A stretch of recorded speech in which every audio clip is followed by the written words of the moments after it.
Hello दोस्तों, आप सभी का स्वागत है मेरे यूट्यूब चैनल में। आज की कहानी है रूहानी इश्क भाग 5। यानी कि जिस चुन्नू के साथ हम बचपन में खेला करते थे वो राधिका ही है। हाँ, वह राधिका ही है। लेकिन क्या राधिका इस बारे में जानती है कि हम उसके वही दोस्त हैं जिनके साथ वो बचपन में खेला करती थी।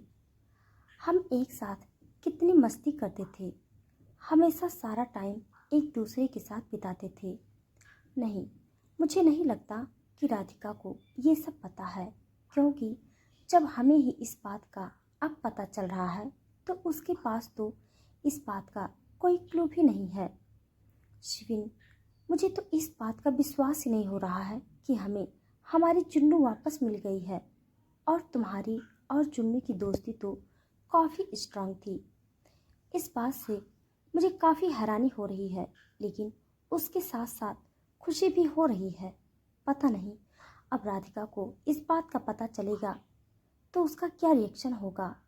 शिविन, हमें उसे बता देना चाहिए, वरना वो हमें एक अजनबी ही समझेगी और जल्द ही इस घर को छोड़ना चाहेगी। लेकिन ये हम दोनों अच्छे से जानते हैं कि उसका अकेले बाहर रहना बिल्कुल भी सेफ नहीं है।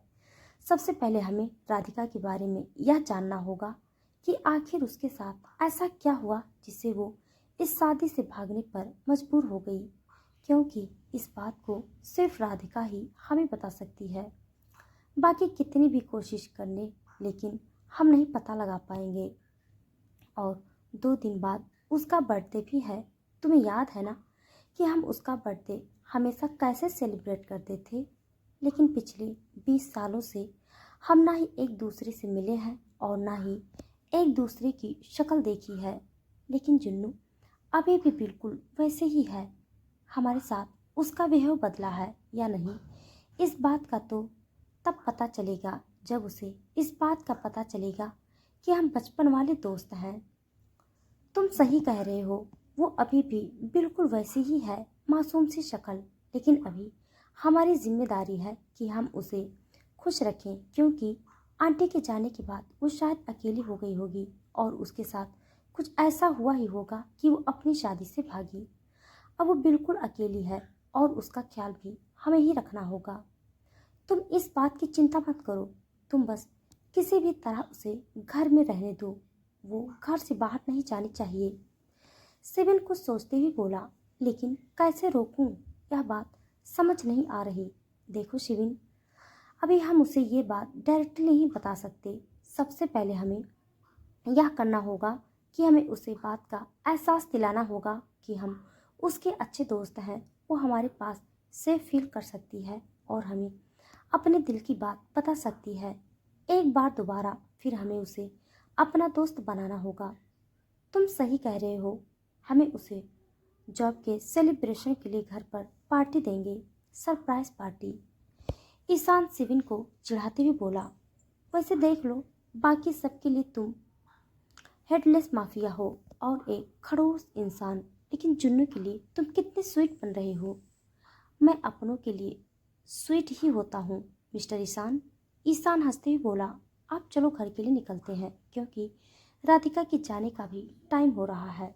ठीक है, चलो जल्दी।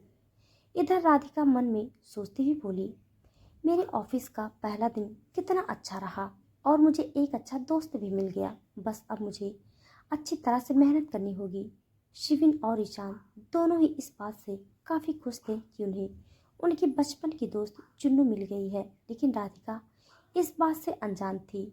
शिविन, चलो चलते हैं, वरना हमारे साथ साथ राधिका भी घर पहुंच जाएगी। शिविन और ईशान दोनों राधिका को उसकी जॉब की सरप्राइज पार्टी देने के लिए ऑफिस से जल्दी निकल जाते हैं। ईशान जल्दी से ब्लैक रॉयल कार की ड्राइविंग सीट पर बैठ जाता है और शिविन बैक सीट पर। वे दोनों घर के लिए निकल चुके थे। शिविन की नज़र उसके आईपैड पर थी। वो आराम से बैठा हुआ आईपैड को देख रहा था। तभी अचानक से ब्रेक लगने के कारण शिविन के हाथ से आईपैड गिर जाता है। शिविन बिना सामने देखते हुए बोला, क्या हुआ ईशान, तुमने ऐसे ब्रेक क्यों मारा? आराम से चलाओ, इतनी भी जल्दी नहीं है। ईशान के कोई जवाब न देने पर शिविन जैसे ही सामने देखता है, शिविन और ईशान की गाड़ी को 5 ब्लैक कार घेरे खड़ी थी। ईशान, इन लोगों को भी उसी दिन आना होता है जिस दिन मुझे किसी काम के लिए जल्दी होती है। अब आधा टाइम वेस्ट कर देंगे। चलो देखते हैं इनको भी क्या प्रॉब्लम है। यह कहकर शिविन और ईशान दोनों अपनी गन उठाते हैं और कार से बाहर निकलते हैं। आज ईशान और शिविन दोनों अकेले ही थे। उनके साथ कोई बॉडीगार्ड नहीं था। शिविन और ईशान को गाड़ी से निकलते हुए देखकर बाकी सभी भी अपनी कार से निकल जाते हैं। सबके हाथों में हथियार थे। उन सबको देखकर पता चल रहा था कि वो शिविन और ईशान को मारने के लिए आए हैं, लेकिन उन्हें देखकर शिविन और ईशान की आंखों में कोई डर नहीं था। शिविन कार के सहारे स्टाइल में खड़े होते हुए बोला, तो ठीक है, तुम लोग एक बार फिर सोच लो, क्योंकि अभी मुझे किसी इम्पोर्टेंट काम के लिए जाना है। तो या तो तुम लोग चुपचाप जैसे आए हो वैसे चले जाओ, वरना दोबारा तुम आने के लायक बचने वाले नहीं हो। तभी उन गुंडों का लीडर बोला, अरे हम आए हैं तुम्हें ऊपर भेजने के लिए, और तुम्हें ऊपर पहुंचाने के बाद हमें आने की ज़रूरत कभी नहीं है। सिविन स्माइल करते हुए बोला, ठीक है, मुझे तुम लोगों को एक वार्निंग देनी थी जो मैंने दे दी। अब तुम्हें यहाँ से चुपचाप जाना है या मेरे साथ लड़ाई करनी है, बात तुम पर डिपेंड करती है, जैसे तुम्हारी मर्जी। और ये तो तुम्हें अब पता ही चल जाएगा कि कौन ऊपर जाएगा और कौन नहीं जाएगा। तभी दो लड़के ईशान और शिविन पर अटैक करते हैं। शिविन उसके अटैक को रोकते हुए उस लड़के के हाथ को मरोड़ते हुए उसे एक और जोर से किक मारता है। कुछ देर ऐसे ही बिना हथियार के फाइट करने के बाद अब शिविन के अंदर गुस्सा भर चुका था। वो अपनी गन निकालता है और सभी को बेरहमी से शूट करने लगता है। धीरे धीरे वहाँ शिविन और ईशान के अलावा कोई नहीं बचा था। शिविन के कपड़े बिल्कुल खून में रंग चुके थे। ईशान बस साइड में खड़ा हुआ ये देख रहा था, क्योंकि उन सब के लिए शिविन अकेला ही काफ़ी था। शिविन देखने में काफ़ी डेंजरस लग रहा था। अगर कोई भी उसे इस हालत में देखता तो सबकी रूह कांप जाती। सभी को मारने के बाद शिविन और ईशान वापस अपनी कार में बैठ जाते हैं और घर के लिए निकल जाते हैं। ईशान गाड़ी चलाते हुए मिरर में शिविन को देखता है, जो सीट पर आंख बंद करके ही लेटा हुआ था। उसे देख ईशान अपने मन में बोला, अच्छा खासा मूड था शिविन का, लेकिन उन गुंडियों ने मिलकर सारा मूड खराब कर दिया। आज हम पार्टी करने वाले थे, लेकिन आज दूसरी पार्टी हो गई। अब ना शिविन का मूड सही होगा और ना ही पार्टी होगी।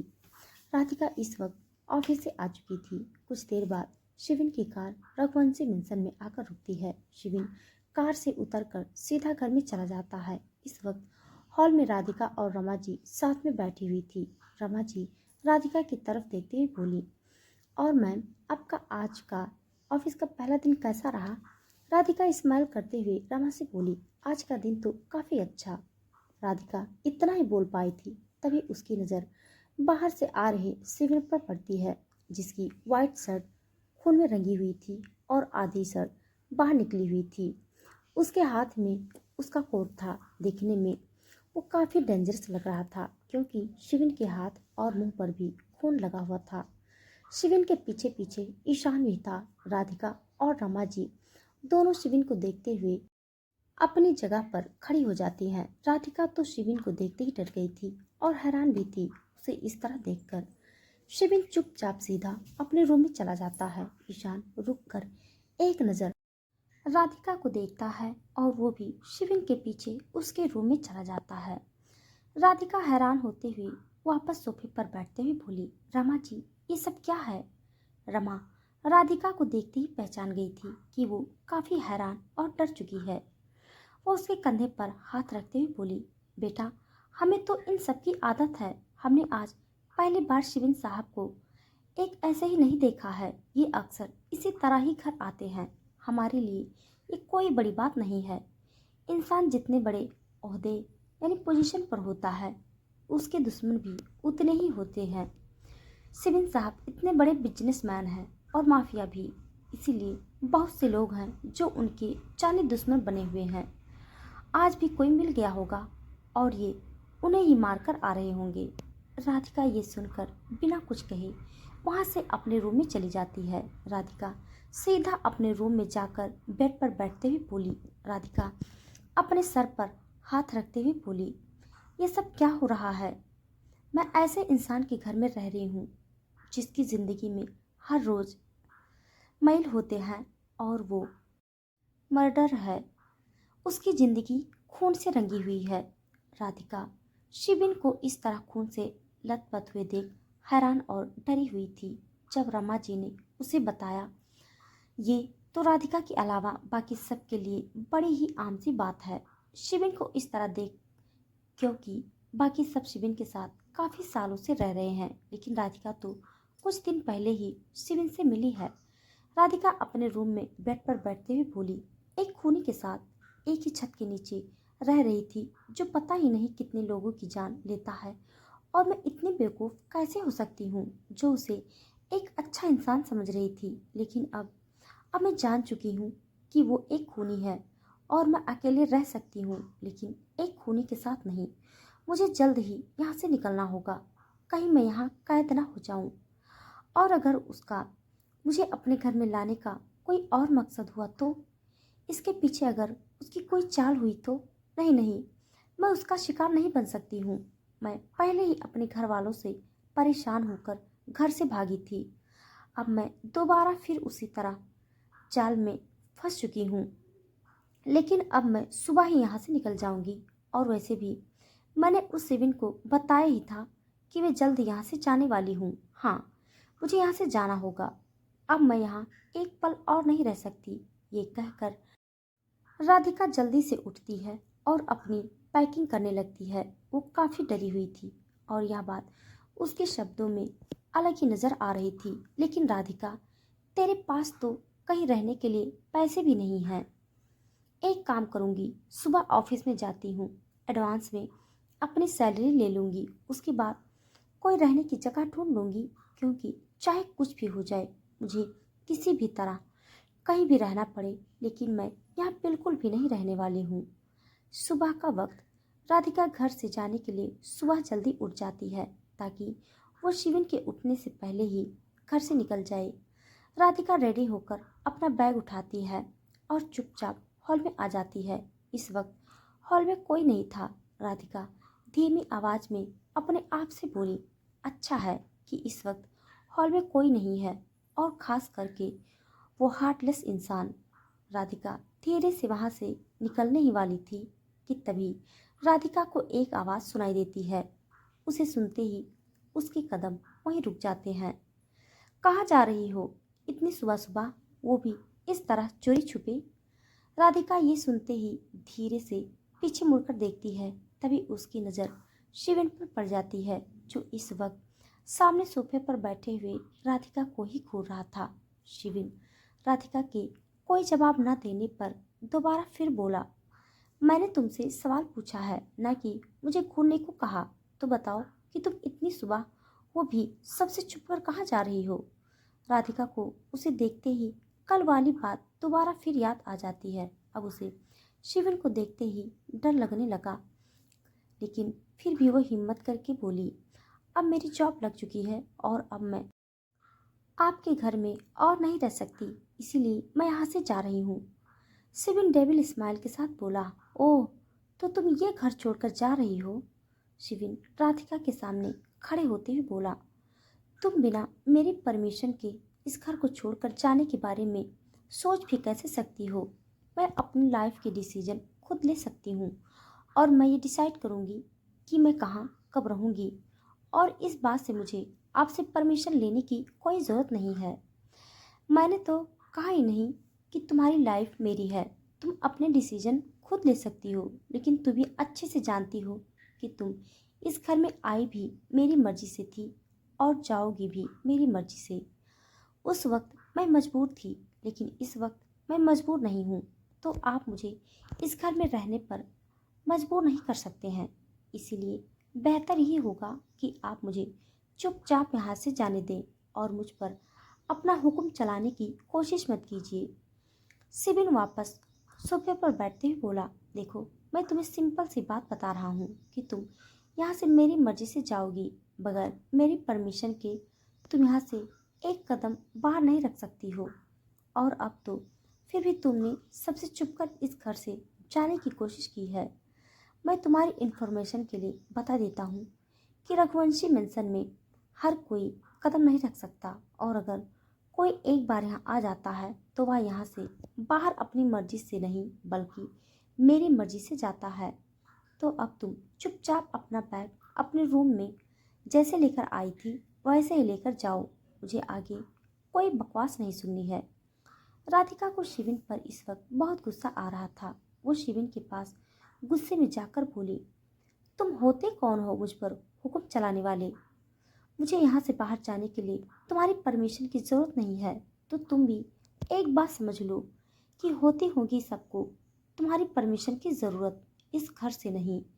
नहीं, ये घर नहीं, एक कैद है जहाँ पर एक मर्डर रहता है, और मैं एक खूनी के साथ एक ही छत के नीचे नहीं रह सकती। तो मैं यहाँ पर अब एक सेकंड नहीं रुकने वाली हूँ। राधिका ये कहकर वापस बाहर की ओर जाने लगती है। तभी शिविन चिल्लाते हुए बोला, रुको, तुम्हारी बात समझ नहीं आ रही है क्या? जब मैं तुमसे कह रहा हूँ कि तुम मेरे परमिशन के बगैर इस घर को नहीं छोड़ सकती हो तो मतलब नहीं छोड़ सकती हो। शिविन इतनी जोर से चिल्लाने पर बाकी सभी सर्वेंट भी हॉल में आ जाते हैं। राधिका उसकी आवाज़ सुनकर डर जाती है। शिविन सिक्योरिटी गार्ड को आवाज़ लगाते हुए बोला, सिक्योरिटी। तभी दो सिक्योरिटी गार्ड वहाँ पर आ जाते हैं। ध्यान रहे कि राधिका यहाँ से किसी भी हाल में बाहर नहीं जानी चाहिए बिना मेरी परमिशन के, और दरवाजे बंद कर दो ताकि ये बाहर न जाने पाए।